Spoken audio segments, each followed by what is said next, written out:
So, hey everybody, I've got with me today Logan Kruger. He is a good friend, my Dharma buddy. We've been chatting and hanging together for quite a while. Go ahead and introduce yourself, Logan, and tell us a little bit about what's been going on right now. Okay, hi. I just actually graduated from UCR in anthropology, so that's great. I mainly practice Buddhism. I kind of veer into like the Vajrayana path a little bit, like the Tibetan path, but I think we all sometimes like pick bits and pieces of spirituality here and there to like help us along in our journey. Recently, I have been just staying at home, kind of. Given all the crazy world events right now, I gratefully I work from home as well because my work transferred to home, so I haven't had to worry about any of that stuff, thankfully. And just in between that time, I've been trying to meditate, read up more on Dharma, and just stay sane. And especially with it was kind of weird because when COVID hit, it was kind of this period of like, okay, well, I guess now I have free time to like really, brush up on Dharma. Like, look at that. And then I was telling one of my friends who's also spiritual, and I was just talking about it. It's like, yeah, it's almost like when COVID hit, that was one thing. It was like that practice period. And then when all the stuff with George Floyd and all the Black Lives Matter movement really took place, that was a lot more, I think, traumatic in a sense. It was definitely very a weird kind of transition. So nowadays I'm just trying to kind of do some like duty work in a sense, stay sane, whatnot. Yeah. When we say that these days, talking about what's going on is quite a lot. But absolutely, this has been an incredible time to be working our practice because it is moment by moment changing and shifting ground. But it's interesting because that's what I've been talking a lot about that to people that aren't Buddhists or that I'm saying this is what we were taught. This is the whole thing is that the ground is always shifting, right? Everything is impermanent. Now, what do you have like some immediate plans? Like, are you going back to school, or how is that affecting you with this whole school thing and returning to school? Yeah, so I was actually going to take a year off regardless. Oh. Because I did not have grad school lined up quite yet. I had a couple cohorts, or peers or whatever you want to say, who they already kind of knew what they wanted to do, and basically they literally just went off to grad school like that, and I was like, oh, okay, good for you, I guess. And I kind of felt pressure a little bit. I was like, like maybe I should look into grad school, maybe I should do this, but I didn't necessarily know where I wanted to go, and so I talked to some people, and they were like, if you rush into your grad program, you're going to regret it, because that's going to be your field for the rest of your life. And I was like, okay, gap year it is. So I took that gap year off, and then actually after I decided to take that gap year, it's all, it's kind of like when you're working with the mind and you're saying like, oh, I have to think, I have to meditate, I have to do this. All of a sudden your brain is like, no, you're not. And so after I gave myself that space to kind of like work, I was like, oh, I'll just do this. And then it came to me, and I think I mentioned to you, it's like I want to work in Lima, Peru. Yeah. In studying protests and kind of like the intersection of like musicality within a specific scene down there. I'm trying not to give all the stuff away because people are worthless in academia sometimes. But I want to work with that. I already have a couple of people squared away, and I was planning on going in July and August. Oh wow! But literally today, or a couple of days ago, they told me your flights have been rescheduled. And so now I'm just at this point where it's like, you know what, I might not even go until next year. Like, and that's okay because I have the gap year. But my plan was to go down there, do some preliminary research, get my feet wet in a sense, come back, and just in this gap year, just kind of start preparing and submitting, and because it's a lot of work. Yeah. And I guess that's what my plans would be. Now I really don't know. I don't think anybody even knows what's going to happen. That's really true. I mean, it's amazing how quickly that derailed. Oh yeah. Well, yeah, I'm sorry about that. That would have been really cool to go down there, and yeah. So totally. Right now I'm just kind of accepting it. It took me a while. I kept kind of going through those stages of loss where it's like anger, it's like, damn it, I'm not going to go, and then grief, it's like, I'm not going to go, and then bargaining, and then acceptance of like, I'm not going to go. Right. Yeah. Oh. I've talked to a couple people, and in my opinion, it's just like because it's something so important to like my future plans are. It's like, Yeah. It's not that I will never go. I'll find time eventually. Yeah. So it's what it is. What it is. But yeah. So tell me a little bit, like, I know you've been coming in and getting some pieces for your altar, and do you have a little space that you're able to? Yes, I have it. It's literally off to the side off camera, but basically what I just have is I have the stupa that I just got actually. Right. I have a singing bowl. I have an ash bowl. I have 2 candles. I have I actually believe it's a statue of medicine. Yeah, it is the statue of medicine with and then a little green Tara figurine, and then another one, just another Buddha little figurine, and then I have one of my malas out. And it's just on like a little table that I got from IKEA. Right. It's something simple to work with, and yeah, that's just what I have. And then I swear it was so weird because I usually have prayer flags somewhere, and now I can't find them. So I don't know what happened, but I usually have them hanging, and they're not there now, so it's like, oh, great. And then usually what I do is when I try and have more of a practice within Dharma meditation session, I'll also have a picture of Lama Yeshe, who I took a Tibetan Buddhism class in college, and one of the final projects we had to do was we had to find a Lama giving commentary on, I think, stages of the path, I think. Oh, wow. I believe it's by Atisha, I think. Mm-hmm. And so Lama Yeshe came up, and so I just watched it, and it was one of those things where I just heard him speak, and I was like, oh, okay, something resonates with how he speaks, how he conducts himself, and I just have a lot of respect for Lama Yeshe. So that's usually what my altar kind of consists of, yeah. So I decided to recreate Logan's altar. This is not his actual altar. This is just a recreation, but it allows me to talk about some of the items that he referred to. And we can begin with the stupa. This particular stupa has a bowl where you can put offerings, prayers, crystals, things like that.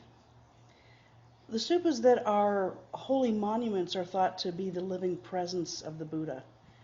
It's often where rituals and sacred ceremonies are held, honoring relics, symbols, or holy men associated with that structure. And the singing bowl is a meditation and vibrational energy tool. I often recommend striking it.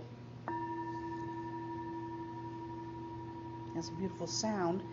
And then listen to the sound as it dissipates to bring you deeper into meditation. And this particular bowl has Om Mani Padme Hum engraved on it and also on the sides. That's the Buddhist mantra to end the suffering of mankind, Tibetan Buddhist mantra. Then we have 2 Reiki charged candles, cleansing and peace. Candles are symbolic of lighting our way in the darkness, illuminating the truth of a path lived ethically and in balance. Brings absolute peace. Here we have mala beads. This particular mala necklace is sandalwood. Malas have 108 beads on them, and they can be used to chant mantras or inspirational words 108 times to keep you in meditation, keep you focused in meditation. He also referred to the green Tara. This is the green Tara. She is the bodhisattva or spiritual warrior of action. Here she's depicted with her foot out, ready to take action to end the suffering of mankind. Then he mentioned Lama Geshe. Lama Geshe died in 1974. He was born in Tibet. He's known for his many writings and also for establishing the Kopan Monastery in Kathmandu. And finally, we have the Medicine Buddha. This one is here. He is depicted in blue. The Medicine Buddha is identified by the palm facing outward and down towards the earth, and with a medicinal plant growing from his palm. It symbolizes healing and protection, which, as we discuss later, is greatly needed in these times of adversity. We were talking the other day about how important this image is right now, because this is it's very strong healing. And, so that energetic manifestation and desire for the world right now is to inject very strong healing, because our nation, our country, our nation, our world, our entire world is suffering right now, just together. A lot of times we are suffering and it's individual, or we don't know what other people are going through, or we are, we're keeping it internalized, or it's within our family, it's within, a region. But the entire globe is on the same page of suffering right now, which is, I think, the reason why there is such a potential for a shift. And that's pretty amazing. Yeah, I totally agree. It's I don't even know where to start. it's a lot to process, and I think we're all hurting, and it's definitely like the fruition of, like I said the other day to you, it's like the fruition of all of our karma. Mm-hmm. Where it's just like the experiences of Black, Indigenous, and people of color who have, experienced these traumas and such, and it's like now we're at this point where we can finally reconcile that. It's like we have to go with it. We have to fruition and discuss all these things. And yeah. I'm very, very grateful that it seems like a lot of us are trying to work on having that discussion we just never have.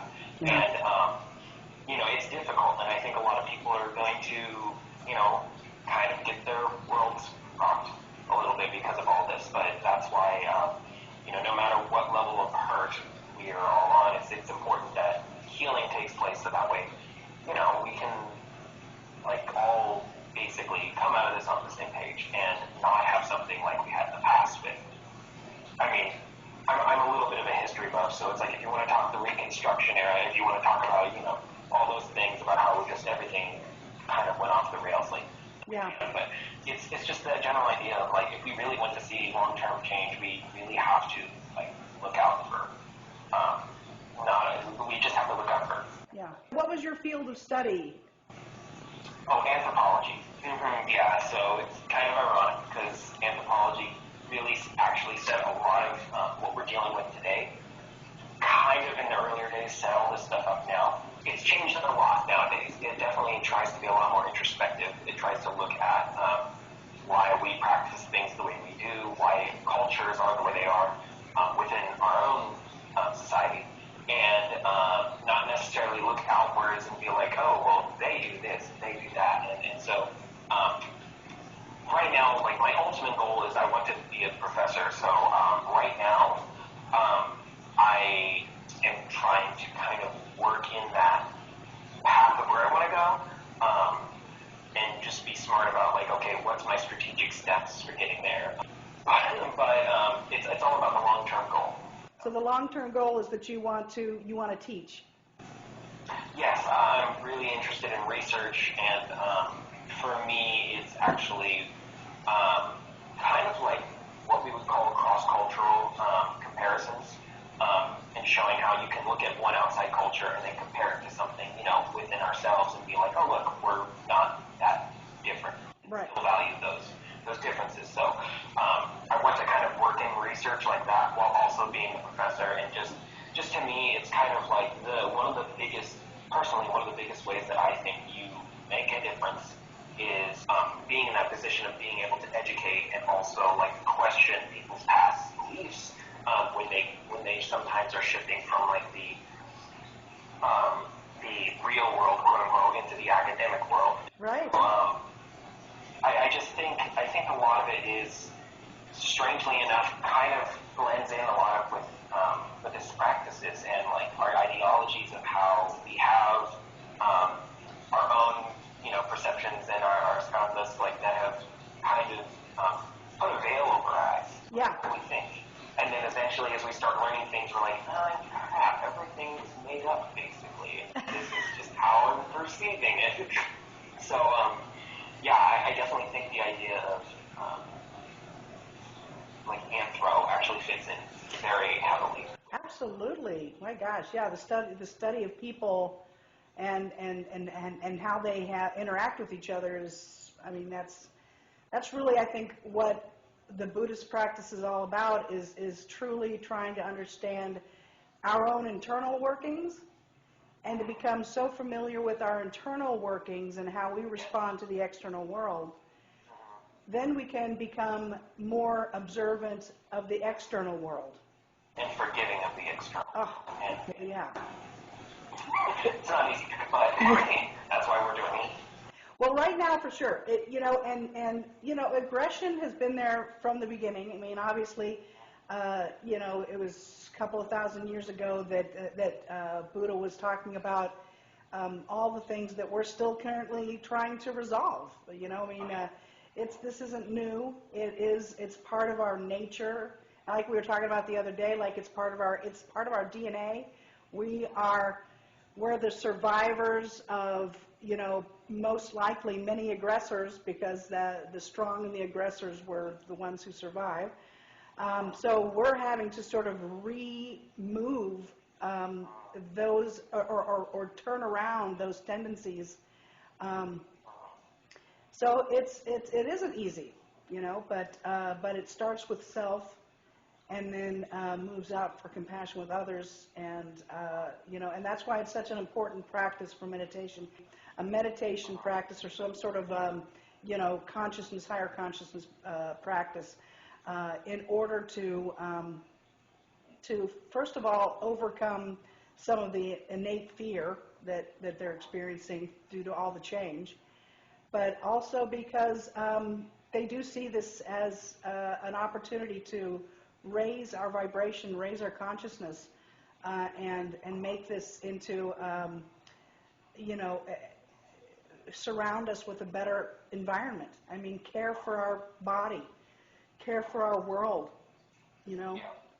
care for our brothers and sisters, Like what we see right now doesn't have to be like the only way. Like in a sense, you know what I mean? Yeah. Like what we have right now, everything that was before is like, I think a lot of people think it's like, oh, well, when is it going to go back to normal? And it's like, well, we don't have to go back to what the normal was.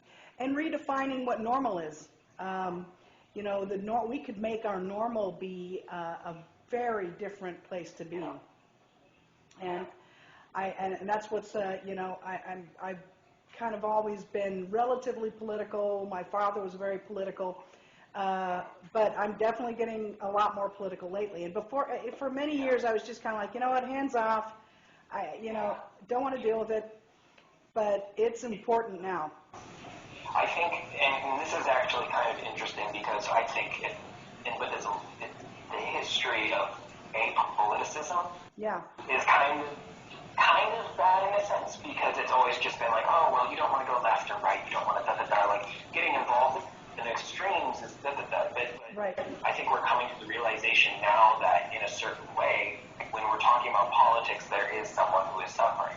So the ultimate goal, in the Mahayana tradition is it's like, well, why do we have to let people suffer? Right. To just say like, oh, well, like they have to figure it out on their own. It's like, well, it doesn't have to be that way. And so I think there is almost a call to action.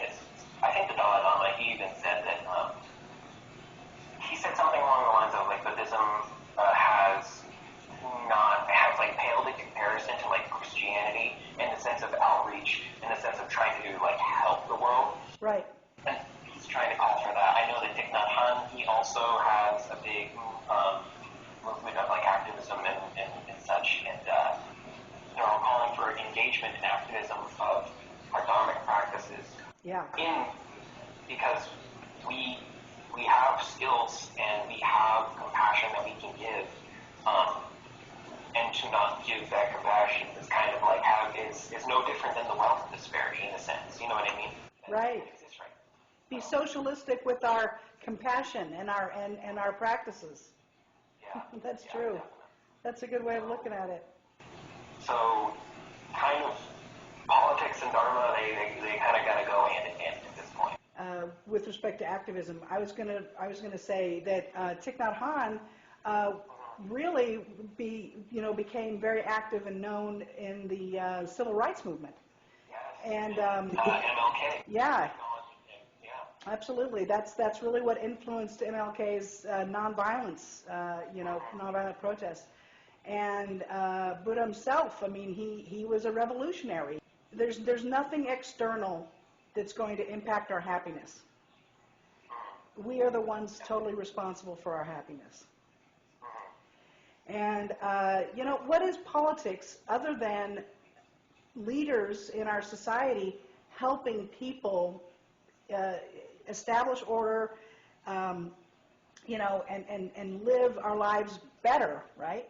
I hope that starts to get removed and we start listening to people and what they say and what they offer and how they behave, as opposed to just saying, what do you have, an R or a D next to your name? That's going to make me for or against you. Yeah. I definitely think where we are right now, the R and the D are essentially the same in a sense. Yeah. It's kind of like, do you want diet or do you want Coke Zero or do you want Diet Coke? Which are you feeling? Right. A lot of us are over here is like, I'm thirsty. Right. Can I get water? And it's like, well, I mean, if you don't want to, get anything to drink, like, sure, you can just try and get water. Like, you can try and vote for water. Yeah. I think that is something that it's very much. I think we've reached this point where because of how instant gratification works a lot of the times in how busy our culture is, how fast we move through things. We need things simplified down. It's like, okay, so you're a Republican. It's like, okay, so you identify with these things. So, like, I do identify. Or you're a Democrat. Okay, I do identify.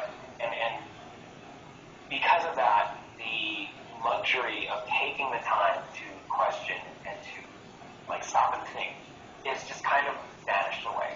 And it's an unfortunate cause of how instantaneous we've, become. Yeah. I think the only reason why we get so pushed away from listening and how it's like, oh, you're a Democrat or you're a Republican, we push each other away is because I think of, how do I say it harshness or aggressiveness that sometimes comes from these. And how,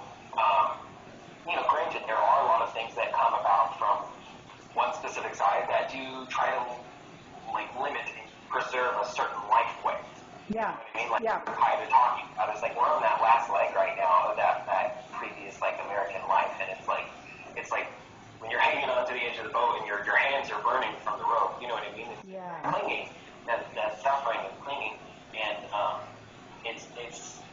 it's those types of sentiments of refusing to accept change that cause the violence. Yeah. People who are trying to bring about change, and it's just, it's not sad, but it's almost like, well, what can you do? You know what I mean? It's like things, yeah, it's a big thing. Yeah. Well, I think part of the problem is that we do feel very helpless, and that's why so many people are taking to the streets, because literally that's the action they can take. Yeah. And that's it's positive. I keep them safe. I want everyone to be safe in the midst of all the other illness that can happen. It's frightening, but I also so appreciate the good fight. They're doing the good fight. Well, Logan, it's been really, really cool. I definitely would miss you very much if you were to go. So, in that sense, I'll selfishly say I'm glad you're staying. Well, I'm glad that I can stay around for a couple more months and just say hello. That's right. I appreciate it. And I so appreciate your support, and I love our talks whenever you come by, and I wish you well, and stay safe, stay on your journey, and we'll just keep practicing. All right, yeah, sounds good. All right, thank you. Take care, Logan. Thank you for the time. Bye.